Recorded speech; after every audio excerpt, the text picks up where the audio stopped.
No capítulo 3 de Êxodo, Moisés viu uma sarça ardente que não era consumida pelo fogo. Então, logo após, ele tem um diálogo com o Eterno. Neste encontro, o Eterno fala seu nome a Moisés. Então Moisés disse a Deus: quem sou eu, que vá a Faraó, e tire do Egito os filhos de Israel? E disse: certamente eu serei contigo, e isto te será por sinal de que eu te enviei. Quando houveres tirado este povo do Egito, servireis a Deus neste monte. Então disse Moisés a Deus: eis que quando eu for aos filhos de Israel, e lhes disser: o Deus de vossos pais me enviou a vós, e eles me disserem: qual é o seu nome? Que lhes direi? E disse Deus a Moisés: eu serei o que serei. Disse mais: assim dirás aos filhos de Israel: serei, me enviou a vós. E Deus disse mais a Moisés: assim dirás aos filhos de Israel: o Eterno, Deus de vossos pais, o Deus de Abraão, o Deus de Isaque, e o Deus de Jacó, me enviou a vós. Este é meu nome, eternamente, e este é meu memorial, de geração em geração. Êxodo 3, dos versos 11 a 15. Onde nós pronunciamos na narração, Eterno, é onde está o nome do Criador, no texto. Trata-se do tetragrama, 4 letras, que revela o nome do Criador, composto das letras hebraicas, Yud, Re, Vav, Re, todas consoantes, visto que não existem vogais no alfabeto hebraico. Tais letras em português são transliteradas como YHWH. Então, sempre que se referir ao nome do Eterno nos textos do vídeo, serão usadas as letras YHWH. A pronúncia, como não temos certeza da correta, estaremos usando o termo Eterno, que é conhecido no meio judaico, e tem a ver com o contexto do nome de Deus, porque ele sempre existiu. O termo eu serei o que serei, em Êxodo 3, verso 14, não é o nome do Eterno, mas o nome de Deus. É apresentado no verso posterior, no verso 15. Serei é a chave para entender esse significado do nome. Voltando ao assunto, será que Moisés não sabia o nome do Criador? Moisés, evidentemente, desejava aprender mais. Ele já sabia que o Eterno é o Criador, e conhecia o seu nome. O nome divino não era novo. Fazia séculos que as pessoas o usavam. O primeiro registro explícito nas escrituras do ser humano dirigindo seu Eterno pelo nome, se encontra em Gênesis 4, e Sete também nasceu um filho, e chamou seu nome Enoche. Então se começou a invocar o nome do Eterno. Gênesis 4, verso 26. Então óbvio, que Moisés sabia o nome. Mas ao perguntar, Moisés indagava a respeito do ser representado pelo nome. Era como se ele dissesse: o que posso dizer a teu respeito ao teu povo, Israel, algo que edifique a confiança que eles têm em ti, que os convença de que realmente os libertarás. Em resposta, o Eterno revelou um aspecto emocionante de sua personalidade, algo relacionado com o significado de seu nome. Ele disse a Moisés: eu serei o que serei. Êxodo 3, verso 14. O Eterno estava ensinando a Moisés que ele mostraria ser o que quer que fosse preciso para cumprir as suas promessas. Não importa que obstáculos os israelitas enfrentassem, ou quanto fosse difícil a situação deles, o Eterno se tornaria o que quer que fosse necessário para libertá-los da escravidão. No verso seguinte, é que ele diz o seu nome a Moisés. Assim dirás aos filhos de Israel: o Eterno, Deus de vossos pais, o Deus de Abraão, o Deus de Isaque, e o Deus de Jacó, me enviou a vós. Este é meu nome eternamente, e este é meu memorial de geração em geração. Êxodo 3, verso 15. E ainda diz: este é o meu nome, eternamente, ficando claro que o Criador tem apenas um nome. O uso do nome do Eterno era frequente entre os israelitas, que o empregavam como um nome próprio, tal como o nome de pessoas, sem haver nenhuma conotação mística, ou sem que o concebessem como sagrado demais, a ponto de não ser pronunciado. Em verdade, usava-se normalmente o nome do Eterno em situações cotidianas, desde que, obviamente, se assegurasse a reverência ao Eterno. No livro de Ruth, Boaz cumprimenta os ceifeiros valendo-se do nome do Eterno. e também é cumprimentado de volta da mesma forma, ou seja, em uma situação informal. Então ela foi e começou a respigar no campo, atrás dos ceifeiros. Por acaso ela foi parar num campo que pertencia a Boaz, que era da família de Elimelech. E eis que Boaz veio de Betlehem, e disse aos ceifeiros: O Eterno seja convosco. E disseram-lhe eles: O Eterno te abençoe. Rute 2, versos 13 e 4. Atualmente, o judaísmo rabínico ensina incorretamente que o nome do Eterno não pode ser pronunciado em nenhuma hipótese, pois isto seria um tremendo desrespeito ao Eterno. Lê do engano. À luz da escritura citada, Boaz e os ceifeiros empregavam o nome do Eterno com respeito, porém, em situações informais do cotidiano. É sabido de todos que o profeta Jonas recebeu uma ordem do Eterno para pregar a mensagem do arrependimento ao povo ímpio de Nínive, porém, fugiu de sua missão e tomou um barco para Tarsis. Houve uma terrível tempestade que ameaçava naufragar o navio e, então, os tripulantes lançaram sortes para saber quem seria o culpado, pois achavam que aquilo seria um castigo dos deuses. A sorte recaiu sobre Jonas, como uma ação do Eterno e não dos ídolos dos pagãos, e este falou abertamente aos idólatras: Eu sou hebreu, e temo o Eterno, o Deus do céu, que fez o mar e a terra seca. Jonas 1, verso 9. Observe que onde eu estou usando o termo Eterno nas narrações é onde está o nome do Criador, que colocamos a sua transliteração YHWH. Voltando ao assunto, Jonas revelou o nome do Eterno para os idólatras.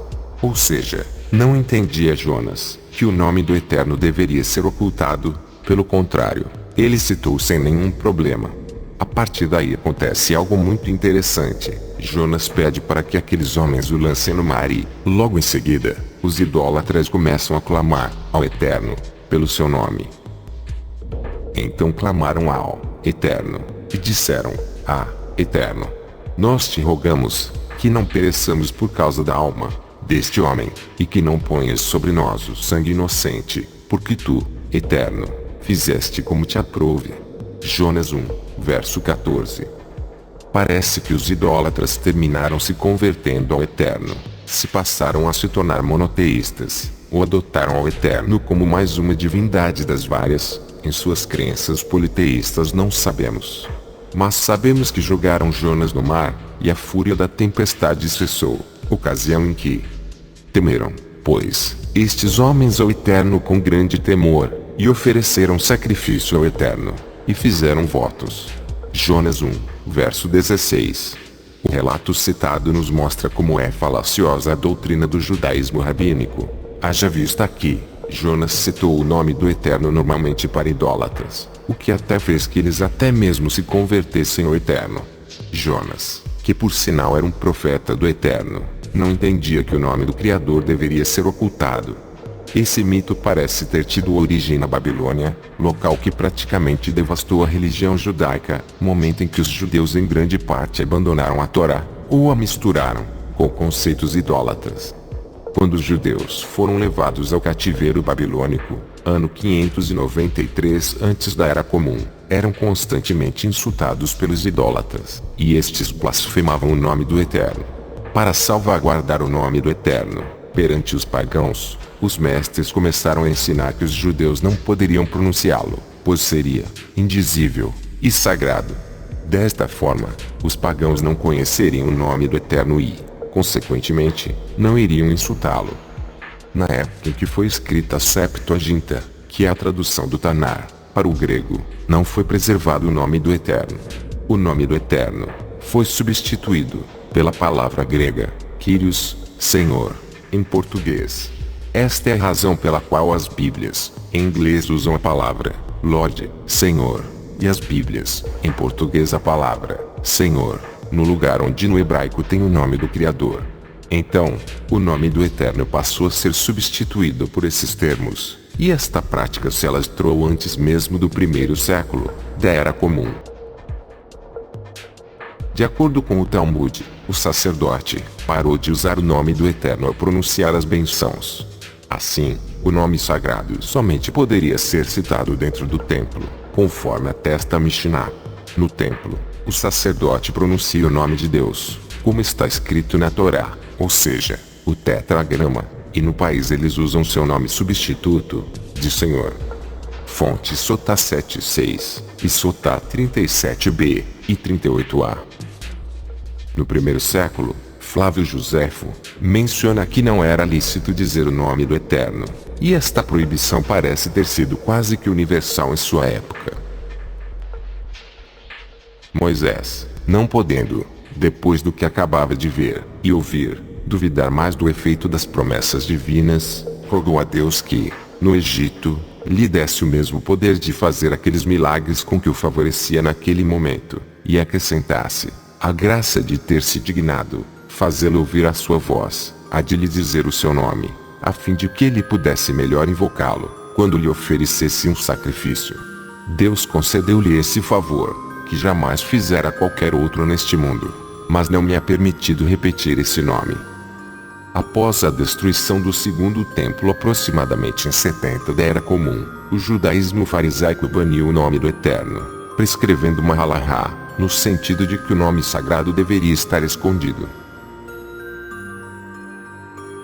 Rava pensou em expor a pontuação e a enunciação corretas do nome de Deus durante sua palestra pública antes de um dos festivais. Um certo velho disse-lhe: a palavra para sempre está escrita no versículo: este é o meu nome para sempre, Li, Olam. Êxodo 3, verso 15. Sem a letra Vav, de modo que pode ser lido, Lealem, ocultar, o que significa que o nome deve ser ocultado. Fonte, Talmud, Pesachim 50a.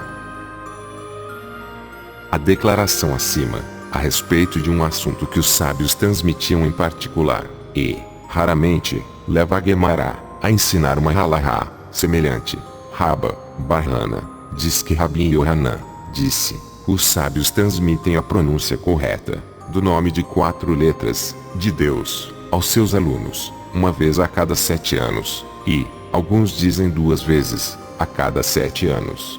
Rav Narma Bar Itzhak disse: é lógico, de acordo com aquele que diz que eles o transmitem uma vez a cada 7 anos, como está escrito: este é o meu nome para sempre, Li, Olam.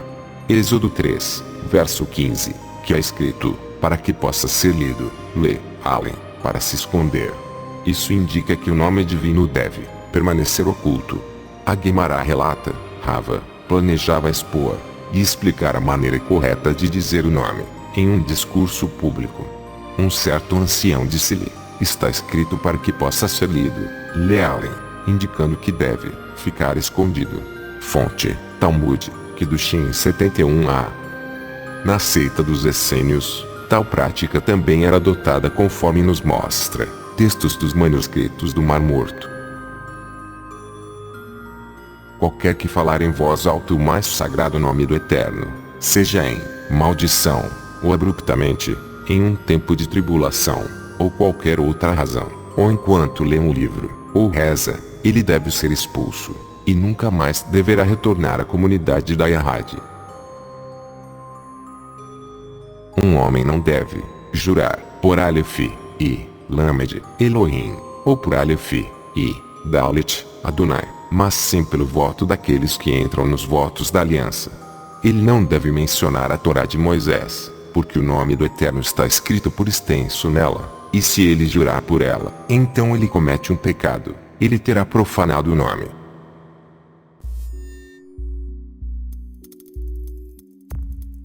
Os samaritanos também tinham o costume de não pronunciar o nome.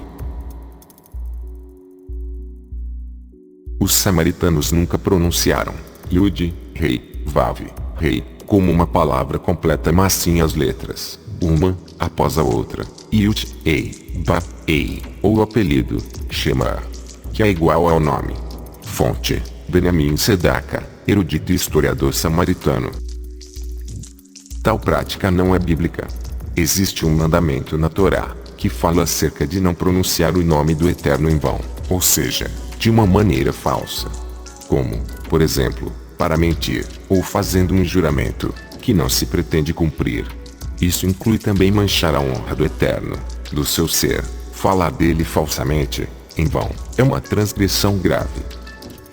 Não tomarás o nome do Eterno, teu Deus, em vão, porque o Eterno não terá por inocente o que tomar o seu nome em vão. Êxodo 20, verso 7. Na verdade, não existe mandamento de ocultar o nome de Deus, ou proibindo de falar o nome dele. Apenas há a proibição de usá-lo de maneira falsa, perversa. Como vimos, o nome era falado até mesmo para pagãos. Vejamos outro exemplo do uso corriqueiro do nome de Deus. Agora, pois, meu Senhor, vive o Eterno, e vive a tua alma, que o Eterno te impediu de vires com sangue, e de que a tua mão te salvasse, e, agora, tais quais Nabal, sejam os teus inimigos, e os que procuram mal contra o meu Senhor. 1 Samuel 25, verso 26. Uma forma de juramento muito utilizada era dizer, vive o Eterno. Ou seja, era afirmar que tão certo quanto o Eterno é vivo, aquela frase era verdadeira. Existem muitas teorias sobre qual o nome do Eterno seria. O problema é que não há nenhum dado que tenha sido deixado que possa esclarecer com 100% de certeza qual seria o nome. Os achados, sejam eles em hebraico antigo ou moderno, todos têm o mesmo problema. São escritos sem as vogais. E mesmo que fossem escritos com um sistema de vogais, ninguém conheceria suficientemente esse sistema hoje para afirmar que a pronúncia se verifica desta ou daquela maneira. Os israelitas pararam de pronunciar o nome do Eterno antes de os maçoretas terem desenvolvido o sistema de pontos vocálicos. De modo que não há nenhum modo definitivo para se provar que vogais acompanhavam as consoantes do nome do Eterno. Yud, Re, Vav, Re.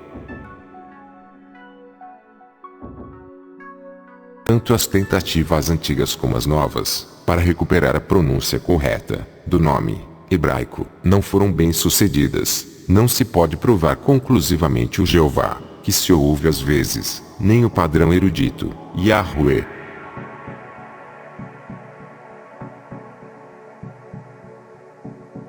Vamos abordar apenas alguns exemplos, para vocês verem como é complicado, e como não se pode ter certeza do nome.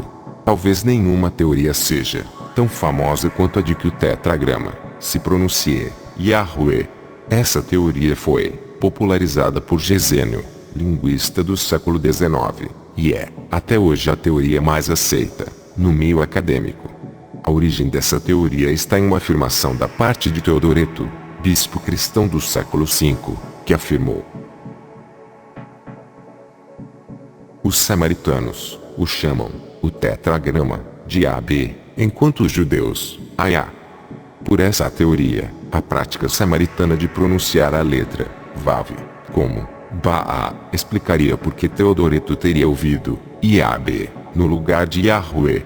A forma seria, portanto, reconstruída como Yahweh pela própria frase de Teodoreto, de que os judeus pronunciavam o nome como Ayá, indica que, ou Teodoreto não estava muito certo acerca do que ouviu, ou a tarefa da transcrição do hebraico para o grego não é exatamente muito precisa, como veremos na Enciclopédia Judaica.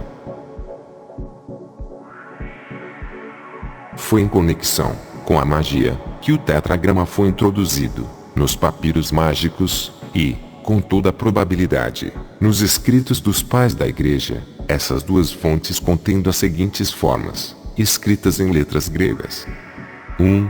Yahweh, Yahweh, Iab. 2. Yahu, Yarho, Yae. 3. Ayá. 4. Iá. Verbete tetragrama, na Enciclopédia Judaica.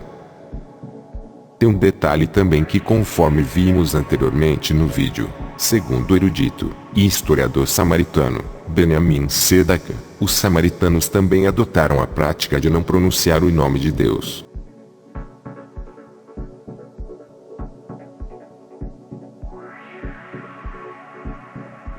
Como se pode perceber pela Enciclopédia Judaica, há várias formas distintas no grego, e cada uma poderia individualmente sugerir um caminho a ser percorrido, no que diz respeito à pronúncia.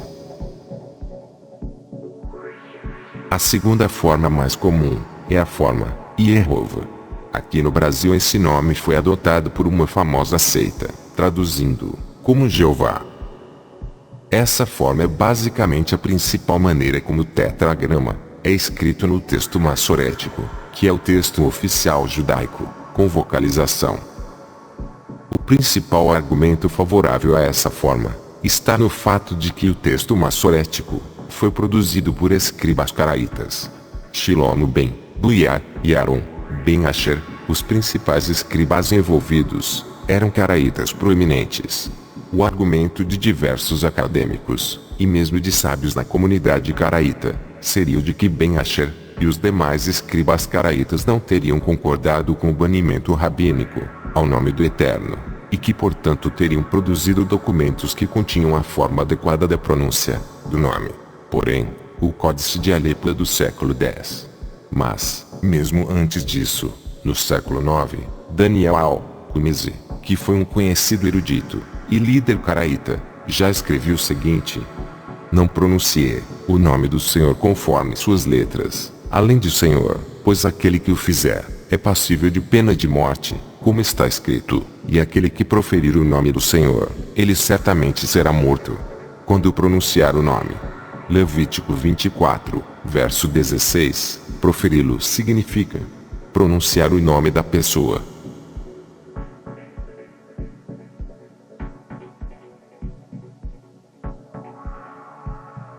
Na realidade, o texto de Levítico 24, verso 16, fala acerca de blasfemar o nome do Eterno, e não de proferi-lo. Houve uma deturpação, ou melhor, uma heresia, nesse entendimento caraíta. No entanto, a questão é outra. Fato é que mesmo no século VIII, já havia aqueles entre os judeus caraítas, que não pronunciavam o nome do Criador. Isso não é surpresa, pois um banimento tão antigo certamente afetou a população judaica o suficiente para que permeasse todas as seitas, conforme observamos até então no vídeo. Embora houvesse judeus caraítas que pronunciavam o nome do Eterno, não há garantia alguma de que esse fosse o caso dos escribas maçoretas, pelo fato de observarmos que a liderança caraíta anterior a eles ser da visão de que não se devia disseminar o nome. A ideia de que o nome tenha sido preservado no texto massorético é sedutora, e por isso é defendida por muitos. No entanto, além do problema histórico, há também um problema interno. A forma do nome do Eterno, Yud, Re, Vav, Re, não aparece com grafia única no texto massorético, no caso das vogais. As consoantes do nome do Eterno aparecem ora com as vogais de Adonai, Yehová, ou Yevá, mais comuns, ora com as vogais de Elohim, Yehovi, menos comum, por exemplo em Gênesis 15, verso 2. O uso das vogais de Adonai e Elohim, fica claro, que visavam impedir que o leitor pronunciasse o nome divino. É também conjecturado na internet, inclusive o dono desse canal já o fez, que seja possível reconstruir a pronúncia do nome do Eterno, a partir da análise de nomes teofóricos. Isto é, de nomes próprios que contêm uma forma abreviada do tetragrama, como por exemplo, Eliahu, Elias, ou Yehonatan, Jonathan.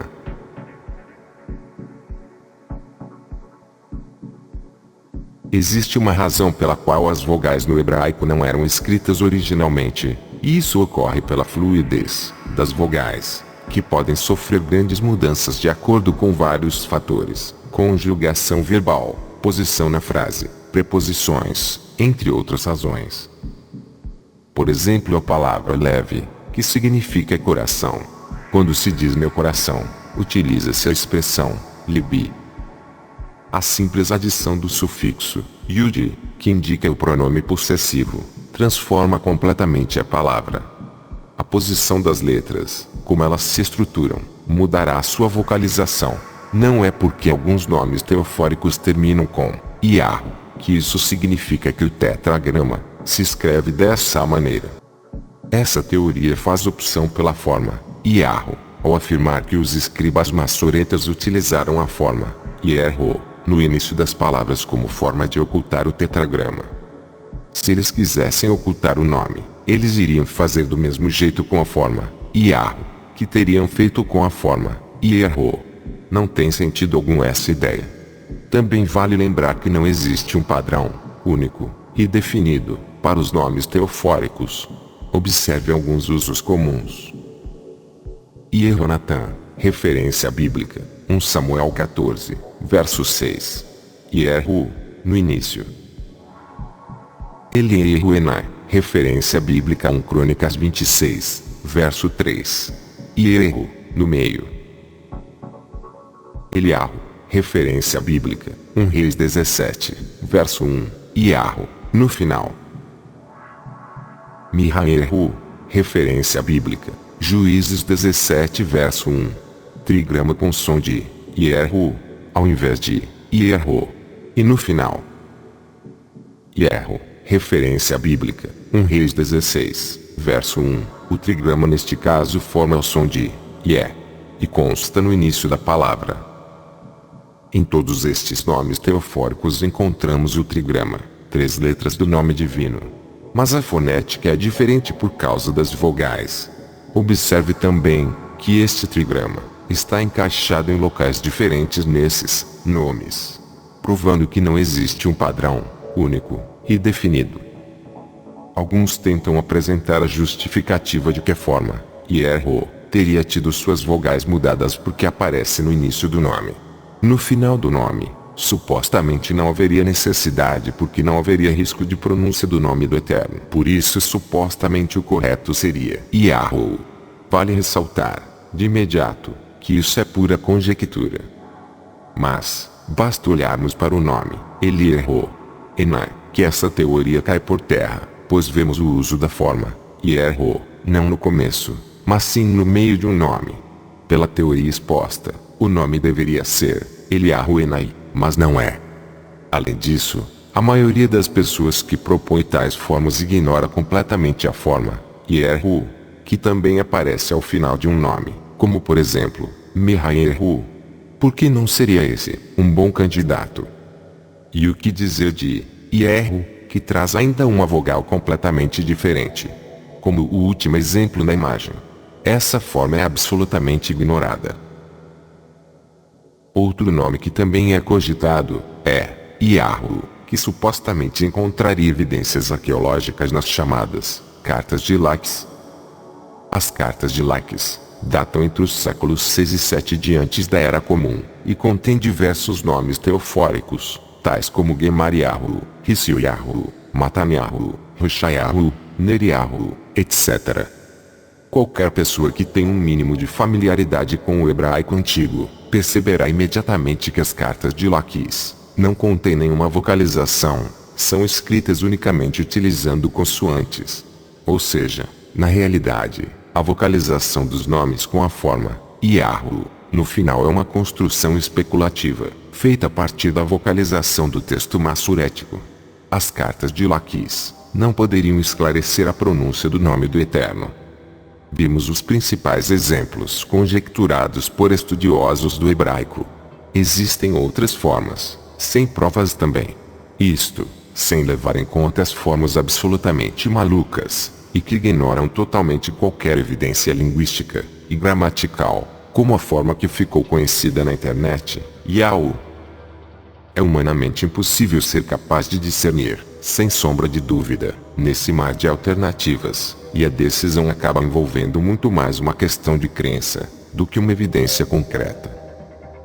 Desde os tempos antigos, e hoje não é diferente, que pessoas atribuem uma espécie de poder mágico no nome do Eterno. É muito visto em seitas esotéricas como na Kabbalah, e em algumas seitas do YouTube, pessoas propõem uma determinada forma de pronúncia para o nome do Eterno, e atribuem a isso experiências místicas, e até mesmo poder de salvação. Isso é uma forma sutil de idolatria a um nome. Deus revelou o seu nome, e quis que ele fosse lembrado, não que fosse ocultado.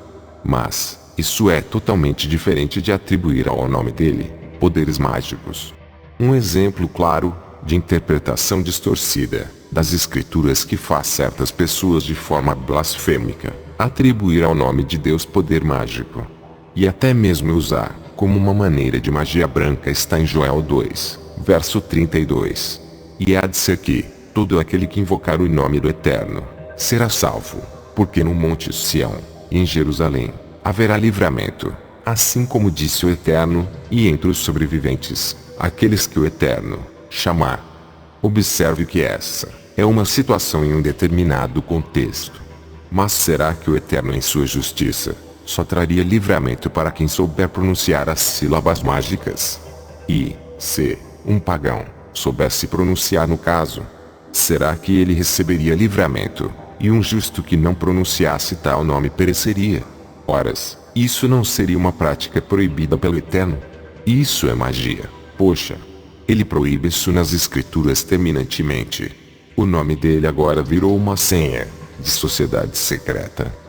Entre ti não se achará quem faça passar pelo fogo a seu filho ou a sua filha, nem adivinhador, nem prognosticador, nem agoureiro, nem feiticeiro, nem encantador, nem quem consulte quem invoca espíritos, nem mágico, nem quem consulte os mortos, pois todo aquele que faz tal coisa é abominação ao Eterno, e por estas abominações o Eterno, teu Deus, os lança fora de diante de ti. Deuteronômio 18, versos 10 a 12. Será que um pai deixaria de socorrer um filho que clama por ele, porque o filho o chama de pai, e não pelo seu nome próprio?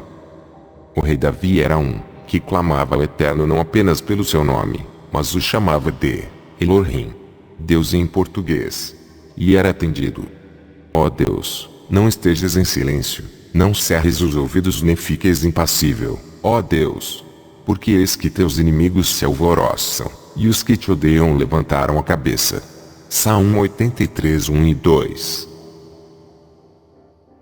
Tem misericórdia de mim, ó Deus, segundo a tua benignidade, apaga as minhas transgressões, segundo a multidão das tuas misericórdias.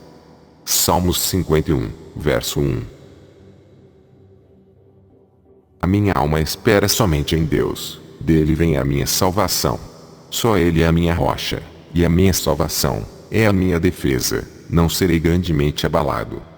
Salmos 62, versos 1 e 2.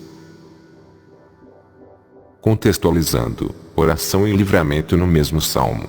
Deus meu, por que me desamparaste? Por que te alongas do meu auxílio e das palavras do meu bramido? Porque não desprezou nem abominou a aflição do aflito, nem escondeu dele a sua face. Antes, quando ele clamou, o ouviu. O meu louvor será de ti, na grande congregação, pagarei os meus votos, perante os que o temem. Salmos 22, versos 1, 24 e 25. A palavra Shem, no hebraico, traduzida em português, significa nome. Além de nome próprio literal, também pode se referir à fama de alguém, à sua honra. Engrandecei ao Eterno comigo, e juntos exaltemos o seu nome. Salmos 34, 3. Será que o exaltar o nome do Eterno é exaltar as letras, ou sílabas, que compõem o tetragrama? Ou é exaltar a sua fama, a sua importância, ou seja, o próprio Eterno?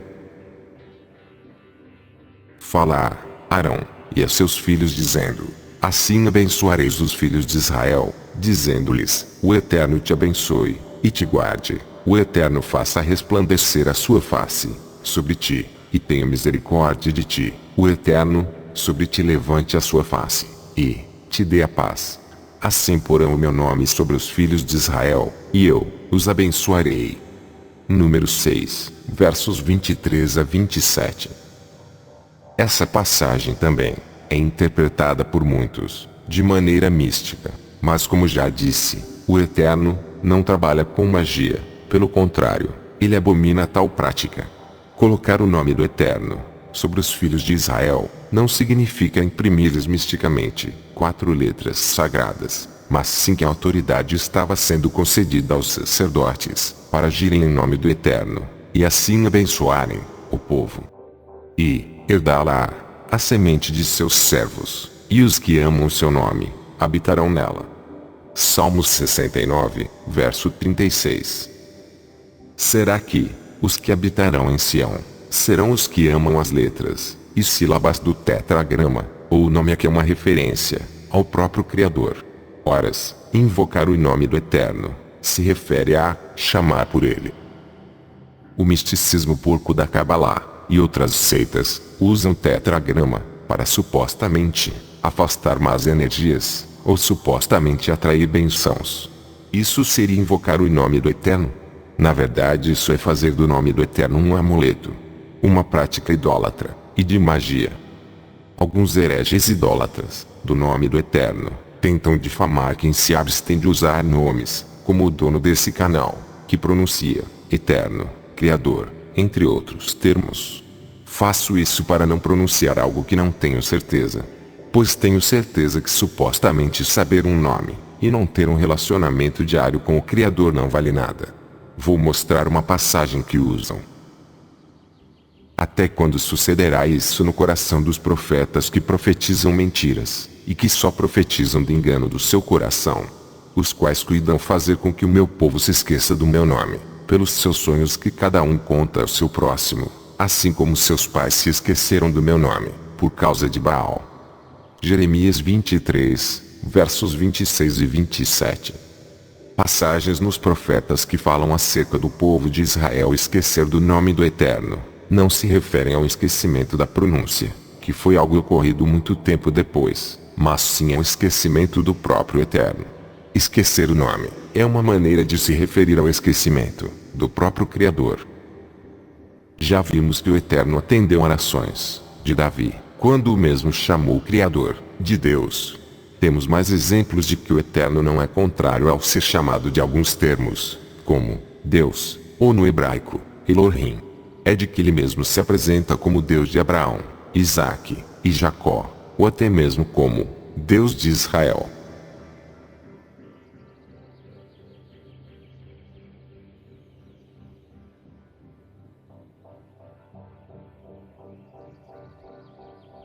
Não existe nenhuma promessa no Tanar de que o pronunciar sílabas de forma foneticamente adequada tenha qualquer serventia em nosso relacionamento para com o Criador.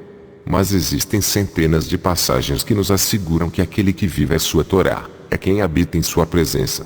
Aproximam-se aqueles que buscam a depravação, afastados estão da tua Torá. Tu estás perto, ó Eterno, e todos os teus mandamentos são a verdade. Acerca dos teus testemunhos soube, há muito tempo, que tu os fundaste para sempre. Salmos 119, versos 150 a 152.